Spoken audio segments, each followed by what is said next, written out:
Here we go. We're going to go live in 5, 4, 3, 2, 1. What's up, everybody on Instagram Live and YouTube Live? It's Dan from Atlas Lens Co. I'm Miette. And we're here in Glendale, California on another Atlas Tuesday telecast. And just wanted to say thank you so much to our team for doing such a great job last week and welcoming Cleon and Trey from Neighbors. That was such a cool stream. Everybody did a really great job, and especially shout out Joshua, B, Aldous, Miette, and Trey, and of course Cleon for doing that stream. It was really cool. So if you haven't seen it, go back in the archive, check it out on YouTube, check it out on our Instagram Live in the clips section. You can watch that back if you missed it. And today we have a special setup being produced through an Arri Alexa Mini LF with an Orion Silver Edition 40mm lens here pointed us. And I'm operating a Sony Venice, and we're going to go through a couple different vintage lenses as well as some of the Atlas lenses. So what do you think, Miette? How's your weekend? How's your week going so far? My weekend was very good. I was very excited because I decided to spend my weekend doing the Barbenheimer double feature, which I know everyone has been very highly anticipating. So I spent about 8 hours on Sunday at the AMC Burbank location. So that was definitely a way to spend an afternoon for sure. We love Burbank AMC, so huge shout out to Burbank AMC. Yeah. We did a Babylon screening there. It was awesome. I really love that theater, and it's like meme worthy. The parking is so terrible. Oh yeah. It's just really difficult to park there and be on time for your movie. So it worked out It this is. weekend, right? It did, yeah. Okay. I missed a movie recently because the parking was so atrocious, but I started my double feature at 9:30 in the morning, so there was no trouble parking at all. Nice. And what would you say if you could only have seen one of the two movies?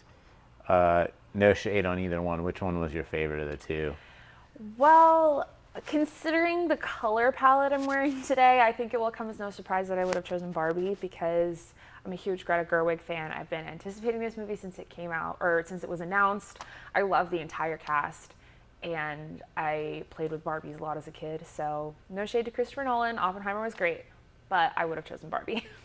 I'm really excited to see Barbie myself, and I know it's been a bit divisive here in the office. So there's some of us who are like, that movie's going to be trash, and I'm like, you have to give it a chance. So we'll have to do a full Barbenheimer review stream, Yes. maybe next week, possibly. Stay tuned for that. But cinematography-wise, was there anything interesting that you noticed about either of the films that you'd like to share, or Yeah, I thought. no spoilers, please? But Promise, no spoilers. I thought the cinematography in Oppenheimer was especially striking. I found that they made really interesting use of intentional overexposure and blowing out the highlights in some scenes to really emphasize not only like moments with explosions, but also recreating that kind of emotional intensity that's a through line throughout the movie. And so I thought the way they played with that was really interesting and really effective, and it made a lot of scenes feel very intense because of it. So I that's cool. can't wait. And the palette for Barbie, I mean, I'm really excited to see how that was done. I know they used Alexa 65 for Barbie, right? Mm-hmm. So that's really interesting because you have, some of Oppenheimer done with 70mm film, and then Barbie done with 65mm digital. So, Yeah. I mean, this will be not only a entertainment treat, but a cinematography treat. Definitely, When I yeah. hopefully get to treat myself to this experience this weekend. I sure hope Fingers so. crossed, yes. So yeah, shout out everyone. Thank you for joining us in Instagram Live and YouTube Live if you're just joining now. We're going to be looking at a few vintage lenses. I like to say you have to know where you were to know where you were going, and vintage anamorphic lenses played such a huge role in inspiring us to start Atlas Lens Co. and build the lenses that we do. And so we wanted to look through a couple of classic lenses just to kind of get an idea of what they do. So we have a very interesting and special new addition to the Atlas Anamorphic History Museum collection that we have on the Sony Venice here right now. And this is a Lomo Photon A. The A is for anamorphic. And this is actually one of the earliest examples of an anamorphic zoom lens. So I know you are a fan of some of the Soviet cinema classics. If you know what films this lens was used in, let us know in the comments. I can think of one. I know Miette knows that one too. And we'll switch over to the image from this lens so we can get an idea, how that looks through the stream in real time here. So you can see this beautiful warm color tone, and I am at around the 50 millimeter mark on the zoom ring here. So this is about 50 millimeters on that photon A. And you can see we've got a nice blue streak coming from our shout out Aputure LS60X Lightstorm light there, one of my favorite ellipsoidal bicolor lights. Great for making flares. And you can see, I like to call that a God's eye flare. What do you think, Miette?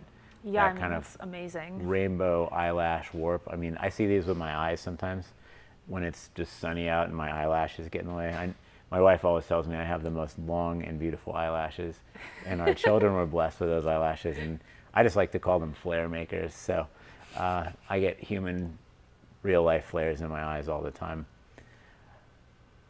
But yeah, if we pan off, you can see, the attenuation of the color in that flare is really pretty too. There's like a little bit of faint pale blue, a little bit of magenta in there, and that's coming from the magnesium fluoride coatings that were the coating technology of the time.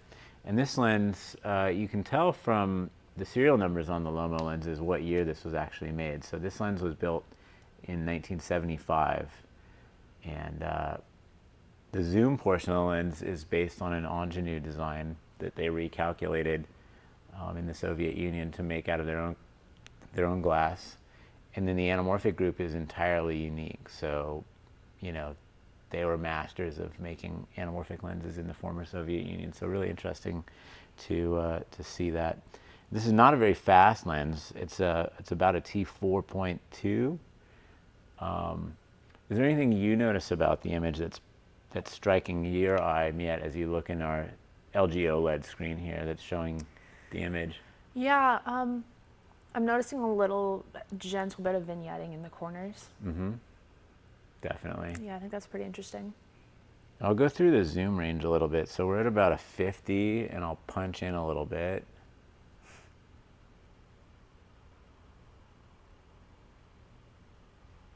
I find that it's not the sharpest lens, even at a 4.5 or 5.6, but that it's still pretty pleasing. So like macro contrast still holds up. So there's, even with a light hitting the lens, there's a solid distinction in your hair. There's a little bit of astigmatism in there, that like the vertical lines of your hair and the horizontal lines, some of them are easier to make out than the others. Is there anything you notice about the geometry of your face? I'm going to be honest with you, I don't normally see my face from this angle, so I don't know what I normally look like from this angle. Well, spoiler alert, I'll spoil it for you. This lens has what we call anamorphic mumps. And what that means is that depending on the focus range of the lens, as you focus closer, the anamorphic squeeze decreases. Mm-hmm. So by default, this is a CinemaScope style lens with a 2x anamorphic squeeze. But when you get into close focus, which for this lens is right around where we are, it's like basically just under 5 feet, you lose anamorphic squeeze. And so it ends up being more close to like a 1.8 squeeze lens. Oh, okay.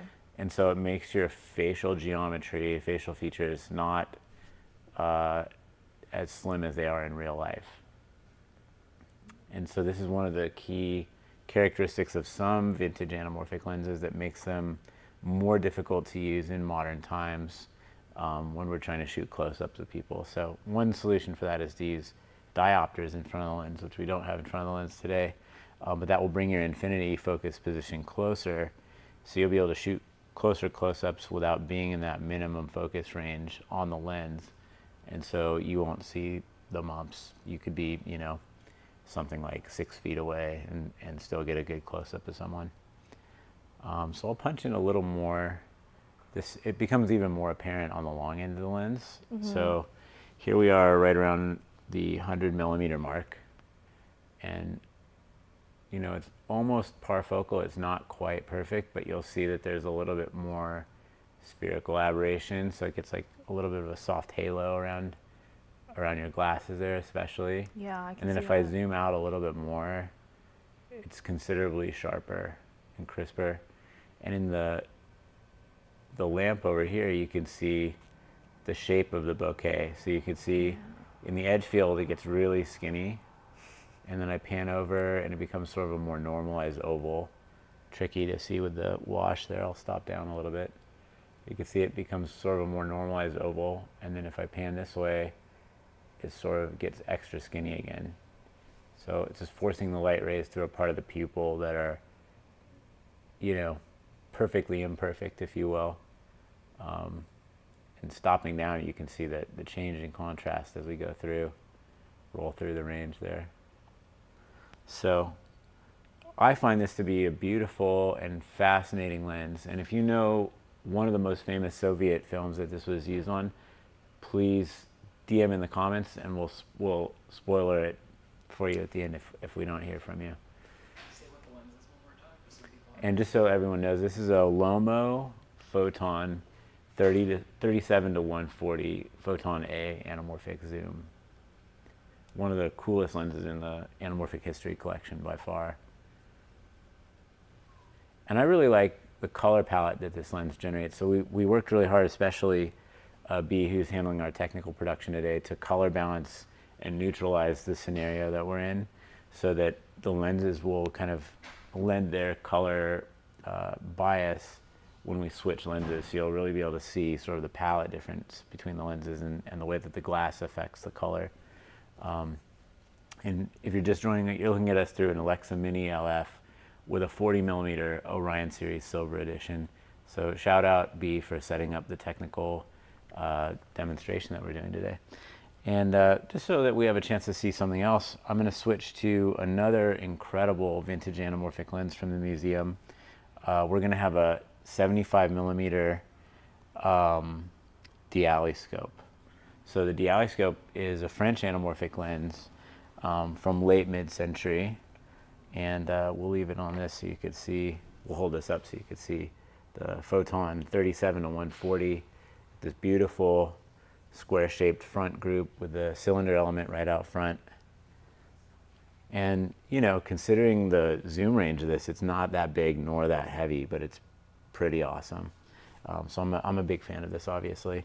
And I think you liked it too, right? I mean, Yes, I was. it almost looks fan, like a yeah. TV set. It does. It's a kinda very fun. interesting shape. I've never seen a lens that looked like that before. So next, we have a Dialyscope that we acquired from the collection of Charles Pinto, who is a really interesting and cool cinematographer from Spain. And this is one of the French beauties from his collection. So I'm going to focus this. And one of the things you'll notice right away is that this lens is actually significantly sharper, but I am going to put the ND a little bit darker here. I'll even go one more step. There we go. So that'll help our density, our destiny. But you can see it still has that God's eye flare from off axis there as I pan through.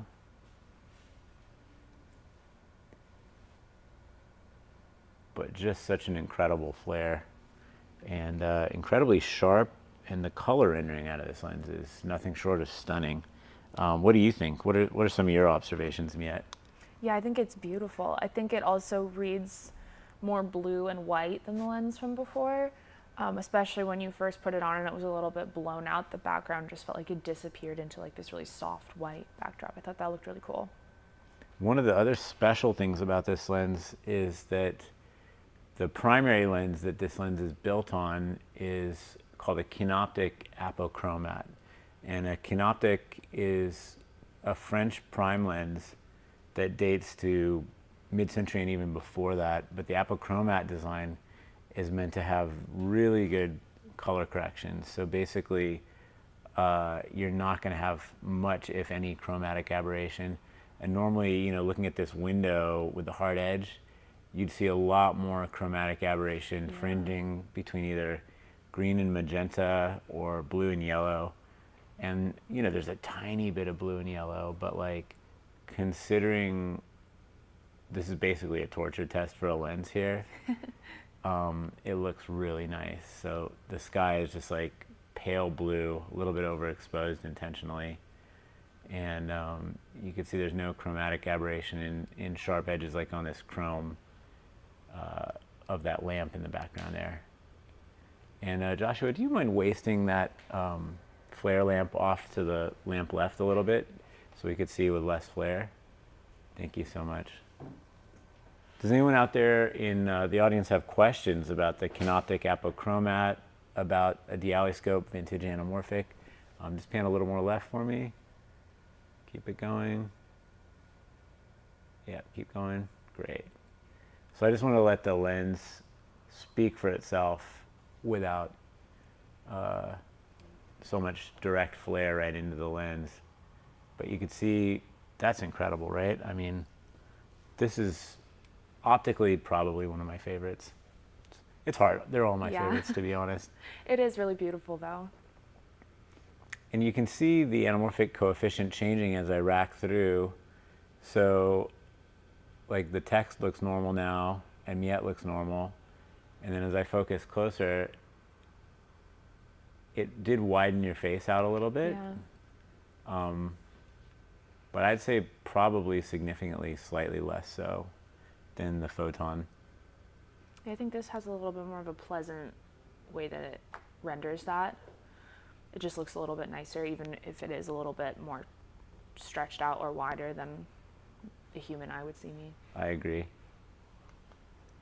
One of the big challenges using a lens like this is that, first of all, there's no full normal sized focus gear. So there's like a little bit of a gear cut on the bottom. And I think that's set up for a Mitchell camera. So a lot of Mitchell cameras had a built-in follow focus. Oh, okay. Back in the film days, before even most cameras had reflex mirror shutters. But the focus marks are like not easy to use. So you just kind of have to, plenty of barrel space, I guess you could put a piece of tape and do your own tape marks, but not super convenient. And then this big ring out in the front, if you grab this, you could actually accidentally release the anamorphic group from the rest of the lens. So, it looks like a focus ring. So the first thing you want to do is like grab that and turn it, but that's going to like totally mess up your setup. Yeah. So a little harder to use than an Orion series lens, for instance, but the results definitely speak for themselves. And if anybody out there has any questions or comments, has anyone ever used a Dialyscope before? Optically stunning, mechanically a little difficult to use, I would say. Seems like it. Cool. And then next we can move, we're going to go around the world today. So we started in the former Soviet Union. We went to France with the Dialyscope and Canoptic. And now we're going to go to Germany and see an ISCO Cine lens. So a lot of people know about the ISCO anamorphic adapters. Everybody in the DIY world knows about ISCO projector lenses that you can modify to build your own anamorphic lens. But did you know there are very rare ISCO cinema purpose lenses that only existed in like the mid-1950s? We have one here today. I didn't know that. So one of the coolest things about this lens, as we swap, you'll see that this lens, because of the optical design, based on a patent from a person named Newcomer from around 1931, this lens doesn't have any mumps at all. Really? Yeah. So this is actually, of the group, the most optically similar to an Orion series lens, which was our first family of lenses that we built. And you can see if we swap over to this, this is the 50 millimeter Westagon, which is about a T2.3 or T2.5.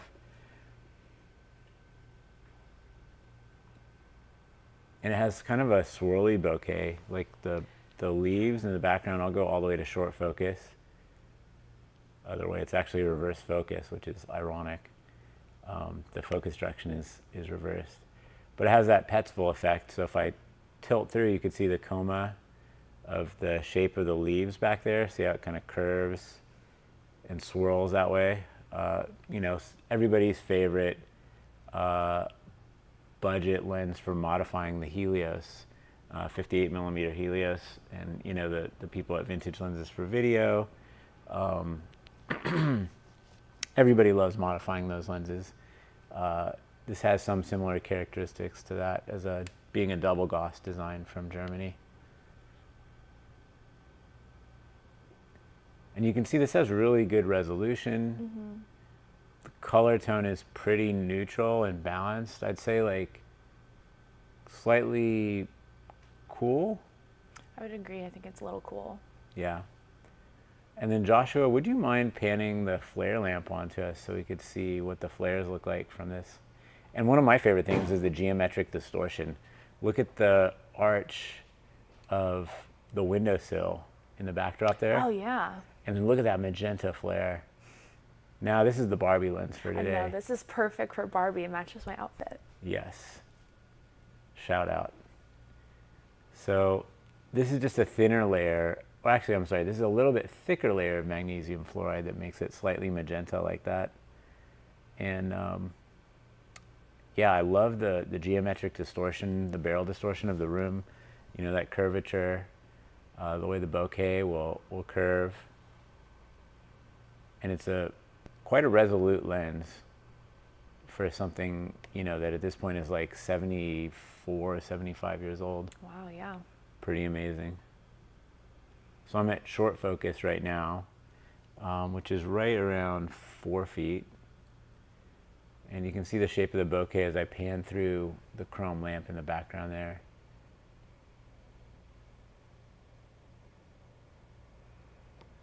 So the bokeh has a little bit of coma, like we were talking about, that Petzval effect that makes it curve when you're out at the edges.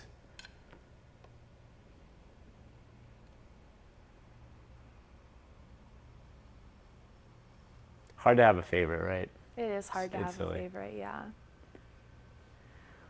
Does anyone out in the YouTube and Instagram live world have any questions about this ISCO Cinema lens or about the history of anamorphic lenses in general before we move on? We can move to a modern classic, as I like to say, an Orion series silver edition 50 millimeter. So we can kind of look at apples to oranges, two 50 millimeter lenses. What camera and lens are we on right now? What a fantastic question. Thank you for asking. So we're on the Sony Venice 1 set up by the fantastic B. And the lens we're looking through is an ISCO Cinema 35 50 millimeter 2x CinemaScope lens from Germany from around 1955 to 1957, somewhere in there.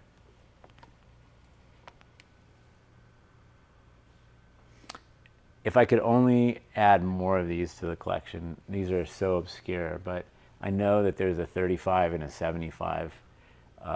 We have the catalog, and these are featured in Jay Holben and Christopher Probst's book, The CineLens Handbook. So one of the coolest things about the museum, and I don't know if you knew this, but everyone who works at Atlas Lens Co., we give a CineLens manual to them to sort of celebrate the rich heritage and tradition of cinematography lenses and the craft that we all love.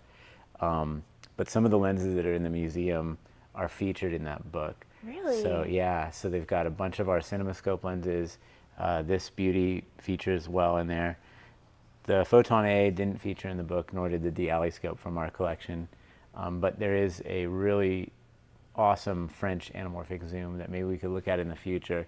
So if you haven't been to Wednesday Lens Day, it's an event that we do every Wednesday here at our Glendale, California headquarters, and you can experience all of the lenses in the museum. So it's meant to be a living museum where you can actually try hands-on and experience all these great lenses from the past. You can bring in your own lenses if you want to evaluate. You can bring in your own camera. And it's just a community-centric event to get together and chat lenses for a little bit. So yes, B. Here's a question. What makes you decide to add coatings or not? Why did they in the past? So we have a question for the audience that's why do we add coatings or not, and why did they add coatings in the past? So that's a fantastic question. I'm going to start with the why part. So this is a misconception or an area of misunderstanding often. Coatings, the whole purpose of a coating is to be anti-reflective. So ironically, one of the things that we augment today when we're thinking about how to make a lens have certain characteristics or qualities is the flare. And the flare can be affected not only by the glass types, but the glass thickness, radius, and curvature. But in addition, the coatings that go over each element. And the original purpose of a lens coating is to actually avoid reflection between the elements and allow more light to be transmitted through the glass. So if you think of it as like a coffee filter that goes around the coffee, if the glass is the coffee, these minuscule particles that make up the coating actually force the light rays to go through the glass rather than being reflected back. So fun fact, you could have a lens design that's an f1.4 from the 1920s with no coatings on it. But by the time all of the light gets through that glass, because so much has been bounced back between each surface, it ends up transmitting something like a T2.8 or a T2.9, even though it's an f1.4 lens. So you'll have all this shallow depth of field, but you'll lose contrast, and ultimately you might lose some resolution because there's just so much interference in the system with light scatter between the different glass elements. And that light scatter is what we think of as flares. So flares can be a beautiful thing from an artistic standpoint, but they can also pose a technical challenge. And so I think that's, to me, one of the most interesting and exciting things about what we do is that it's a dialogue between technical things and creative things constantly. So there's technical and artistic and financial challenges, and the way that those three things swirl around and interact to result in the art form that we make is fascinating. And I'm going to get to that question in a second, but just to wrap out this part about coatings, we decided on coatings for two reasons. One is to make the lens transmit more light and actually get closer to that T-stop or true value of light transmission. The other thing that we do when we're designing the coatings is augment certain aspects of the spectral transmission and reflection to give the flares different colors or different qualities to them. So hopefully that answers that question in a nutshell. And I know we have one or two more questions coming in from the audience, so I'll try my best to answer those. Is that older lens pretty soft compared to newer lenses like the Orions? Well, that's a fantastic question. Just to relay that again, someone's wondering if this vintage ISCO 50 millimeter is somewhat soft compared to a modern lens like an Orion. Why don't we look and see for ourselves? I think that Miette looks sharp and clean and ready to go party like Barbie. Always. Stylish. But we'll see how different she looks when we swap to the 50 millimeter Orion Series Silver Edition. To me, a lens from the 1950s can very well resolve as seen in this image. I mean, we can make out each of her hairs, her glasses, her face is, you know, clean, sharp, and also beautified.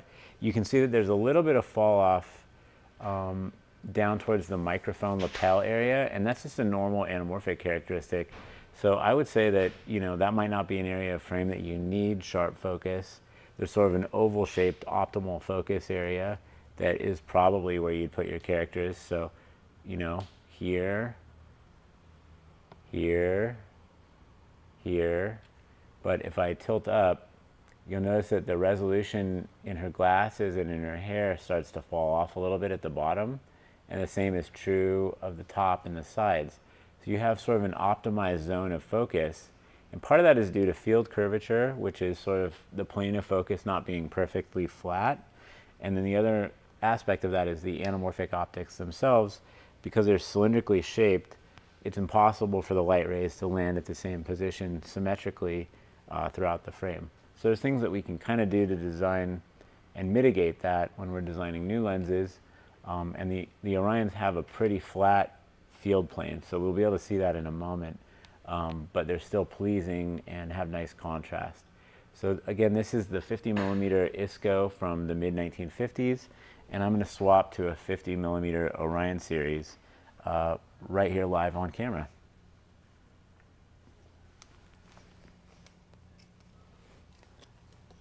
So again, this is the 50 millimeter silver edition in our Orion series.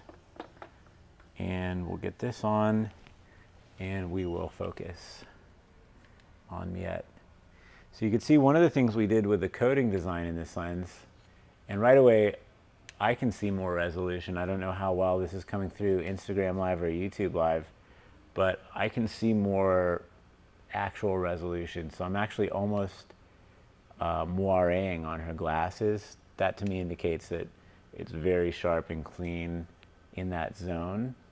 And if I pan over, the field is pretty flat. So like there's a little bit of a resolution fall off on her glasses and hair and face there, but still pretty darn sharp. And then in this zone, you know, it's sharp, sharp, sharp, clean. And we'll pan over, and then you can see Joshua out of focus there. And yeah, if you want to pan that flare lamp onto us a little bit, you can see that super strong flare in our silver edition. And then one of my favorite aspects of the silver edition flares are these beautiful off-axis bubble flares that come in when you have a raking light source. Probably one of my favorite flare types is the bubble flare, or like a raking off-axis flare like that. The color tone is pretty similar, wouldn't you say? I would say so, yeah. It's a very similar kind of cool, almost neutral, but a little bit cool to the one we had on before. Yeah, audience, what do you think? You know, comparing this 50 millimeter Orion Series Silver Edition to the 50 millimeter ISCO Cine 35, which is also a 50 millimeter lens from the mid 1950s. I like to think similar, but totally uniquely different. You can see there's much less Petzval curvature. So like the out of focus area there, and you can see my hand is even kicking back some contrast lowering quality because I'm right in direct sunlight. Like my hand is basically a bounce card. So I'm like decreasing contrast just by being off frame here, which is pretty wild. But much less Petzval curvature to the bokeh. And I'll go to short focus so you can see the overall bokeh quality.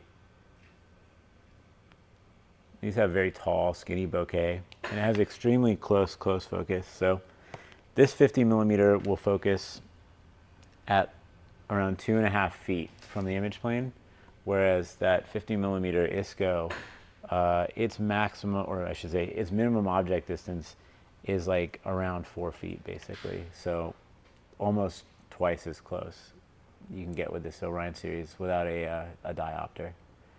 And you can see how awesome Joshua looks back there in the background, the bokeh man. You know what I say about bokeh? Bokeh, gotta collect them all. Like a Pokemon. Pokemon? I don't know. I get it. Somebody get me lunch, because I'm losing my mind here. Just kidding.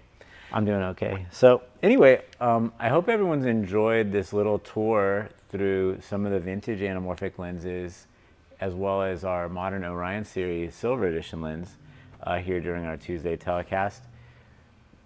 Anybody name one of the films made with that Lomo Photon A37-140 to win a hat? I haven't seen anything yet. Maybe give them another All right. minutes here. First person to respond in the DMs, either on Instagram Live, on Instagram after the stream, or on YouTube Live, name one famous Soviet film shot with the Lomo Photon A37-140. Give you a clue, it's science fiction.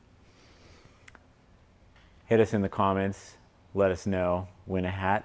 And thank you so much for being a part of the stream. We loved having you on today, Miette. You're welcome. Any parting words you want to share with our audience? My parting words that I want to share with the audience are going to be, come on Barbie, let's go party. Sign me up for that. Maybe we'll have a Barbie latte tomorrow at Wednesday Lens Day. Oh, I hope so. I'll see if we could do that. A Barbie latte and an Oppenheimer chai. See if we can make that happen. Shout out Kaleido Coffee. Come on by, get some coffee tomorrow. Check out the lenses. Say hi to Miette, B, Joshua, myself, and Eric and the rest of the team. And come hang out. Let's go party. All right. Dan out.